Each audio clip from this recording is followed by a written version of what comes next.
Where was the main papal headquarters before the Vatican, and where do popes go on vacation?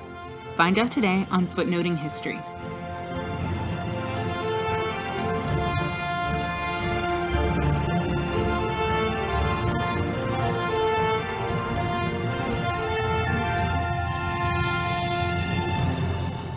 Hello, this is Nicole, and welcome to Footnoting History. This morning we'll be discussing papal places in and around Rome. When most people think of where the popes live and work, they think of Vatican City, centered on St. Peter's Basilica and located inside of modern-day Rome, although technically it is its own country. When the Catholic Church was first established in Rome, and throughout the Middle Ages, however, the main headquarters was at St. John's Basilica, or the Lateran, on the Caelian Hill, one of the 7 hills of ancient Rome. The Roman Emperor Constantine, who legalized Christianity in the Roman Empire and converted to Christianity himself, patronized the church in a very Roman way by giving huge endowments to religious organizations, in this case Christianity, that were seen as benefiting the empire. In Rome, Constantine built the basilicas of St. John's and the original St. Peter's Basilica, which we will discuss later.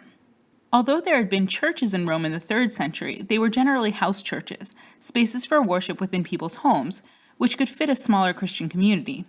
The basilicas were much larger and more splendid, modeled after Roman basilicas, which were used as public or royal halls. Along with the church itself, the Lateran had an audience hall, a papal palace, and of course a fancy courtyard much like those that noble people had in their houses. For most of the Middle Ages, St. John's was the headquarters for the Pope, and the location of the papal palace. Up to the 8th century, the popes were technically subjects of the Byzantine emperors, who were based in Constantinople, modern-day Istanbul, Turkey, and continued to call themselves Roman emperors, while much of Italy and the rest of what had been the Western Roman Empire was ruled by various quote-unquote barbarian groups. In the mid-8th century, the popes allied themselves with the Franks, who had carved out a kingdom in modern-day France already in the late 6th century, and who were the most powerful of the barbarian groups. The Franks provided protection for the popes, while the popes gave legitimacy to the new ruling family of the Franks, the Carolingians.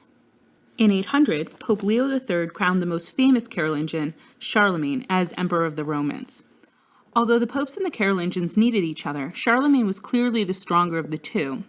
In fact, he came to Rome in 800 in order to save Pope Leo from his enemies in the city of Rome, who had attacked Leo and accused him of the crimes of perjury and adultery. Leo III sought to define the relationship between the role of the popes and the role of the Carolingian emperors. As part of this attempt, he built a magnificent triclinium, or dining hall, in the Lateran Palace, and decorated it with a mosaic of St. Peter, Leo, and Charlemagne, a copy of which is visible today next to St. John's, although the original has been destroyed. The mosaic shows St. Peter, Jesus Christ's head apostle and the first bishop of Rome, giving Pope Leo III the pallium, a white woolen band that was the symbol of ecclesiastical office, and Charlemagne a banner, signifying his military role as protector of the church. Both Leo and Charlemagne kneel at an equal level on either side of Peter, although Leo is on Peter's right-hand side, which was a preferential spot. For most of the Middle Ages, St. John's remained the papal home base, but there is not much left in the basilica today that looks medieval. In 1309, the popes left Rome and instead based themselves in Avignon, which today is part of France, but in the 14th century was a papal enclave outside of the Kingdom of France proper. The popes resided in Avignon until 1377, and thus this period is called the period of the Avignon Papacy, or, more colorfully by people such as Martin Luther, the period of the Babylonian captivity. During this time period, St. John's Basilica and the accompanying Lateran Palace began to go downhill, particularly after suffering from the damage of 2 separate fires. When the popes returned from Avignon, they decided that the Lateran was too run down to serve as the papal seat, so they set up their headquarters at other important Roman churches, Santa Maria in Trastevere and subsequently Santa Maria Maggiore, 2 of the earliest churches in Rome dedicated to Jesus Christ's mother, Mary, before they finally built a papal palace at St. Peter's, which we'll discuss shortly. One cool piece of medieval art that is still visible in St. John's is the fresco of Pope Boniface VIII proclaiming the year 1300 as the first Jubilee year, or Holy Year, by the famed artist Giotto in the early 14th century. Even though the papal palace at St. John's was abandoned in the 14th century, the church itself was renovated several times. In the 16th century, Pope Sixtus V had the papal palace torn down, and in front of the church itself placed a large Egyptian obelisk, originally placed in front of the Karnak temple in Thebes and brought to the Circus Maximus in Rome in the 4th century. Inside the church, major renovations were carried out in the 17th century by Borromini, one of the major figures in Baroque architecture in Rome. Even though St. John's is no longer the papal headquarters, it still contains the papal cathedra, or bishop's throne, and thus remains the cathedral church of Rome. So how did St. Peter's, or the Vatican, named after the Vatican Hill on which it is located, get to be so important? Although it was not the headquarters of the popes, St. Peter's was important to the Christian community of Rome from early Christian times. Thought to be the burial place for Jesus' apostle Peter, Christians set up a shrine in commemoration. At the time, the location was outside of the ancient city of Rome. During Roman times, the dead were only allowed to be buried in cemeteries outside of the city proper. After Constantine legalized Christianity in the 4th century, he patronized the first great basilica churches in the city, including St. John's and the original or Old St. Peter's, which replaced the shrine.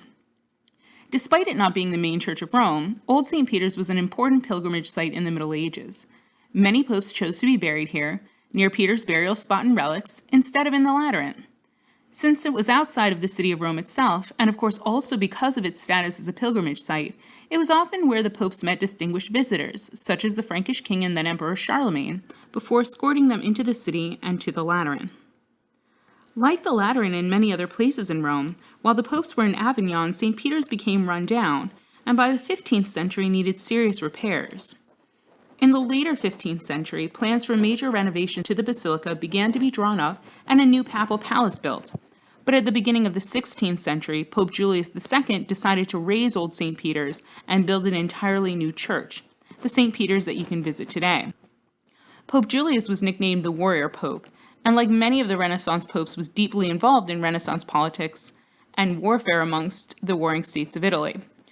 In addition to being the bishop for Rome and the spiritual leader of the Catholic Church, the Pope ruled over the Papal States, one of several small states in Renaissance Italy. In addition to planning a new St. Peter's, Julius commissioned Michelangelo to paint the ceiling of the Sistine Chapel, which was part of the Vatican Palace. The palace included the Pope's living spaces, but also the administrative offices of the Church, and today houses the Vatican Museum and Library as well. How did Pope Julius and subsequent popes pay for this grand undertaking? Well, one of the ways was through the selling of indulgences, or payments that counted towards the remission of sins to get people to heaven, much like fines allow you to avoid jail time. Johann Tetzel, a Dominican friar who was preaching in Germany to sell indulgences for the rebuilding of St. Peter's, attracted the disapproval of Martin Luther, and was one of Luther's many problems with the Catholic Church that ultimately led to the Reformation. So now we have discussed the major places that the popes lived and worked. St. John's, the Lateran, in late antiquity and the Middle Ages, and St. Peter's, the Vatican, from the Renaissance to the present. But what about where the popes go to relax? Since the 17th century, popes have been going to Castel Gandolfo, in the Alban Hills on Lake Albano, about 15 miles from Rome. Well-to-do Romans have been enjoying this refreshing summer retreat for centuries. The 1st century Roman Emperor Domitian built a palace there, for example. By the end of the 15th century, the papacy owned what would become their summer palace, which Pope Urban VIII had built in the early 17th century.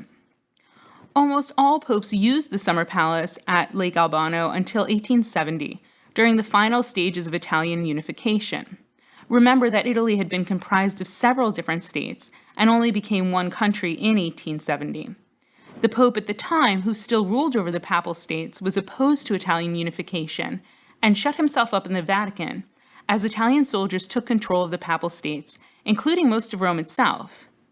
The popes and the Italian government had a sort of Cold War until 1929, when the Kingdom of Italy, then under the fascist dictator Mussolini, signed the Lateran Treaty with the popes, which recognized the Vatican as an independent state and allowed for certain properties of the Roman Church, such as St. John's and the Pope's Palace in Castel Gandolfo, to be considered an extraterritorial part of the Vatican state. During World War II, the Papal Palace sheltered Jews and local refugees seeking shelter from bombing raids. Recent popes, such as John Paul II and Benedict XVI, also made use of the summer residence. In fact, after Benedict stepped down as pope, while his successor was being chosen, he resided at Castel Gandolfo. Last year, Pope Francis announced that the public can take guided tours of the gardens for the first time. Although if you do go, don't expect to see Francis. The current Pope has not vacationed at the residence. This has been Footnoting History. If you like the podcast, be sure to visit our website, footnotinghistory.com, where you can find links to further reading suggestions related to this week's episode, as well as a calendar of upcoming podcasts. You can also like us on Facebook and follow us on Twitter @HistoryFootnote. Until next time, remember, the best stories are always in the footnotes.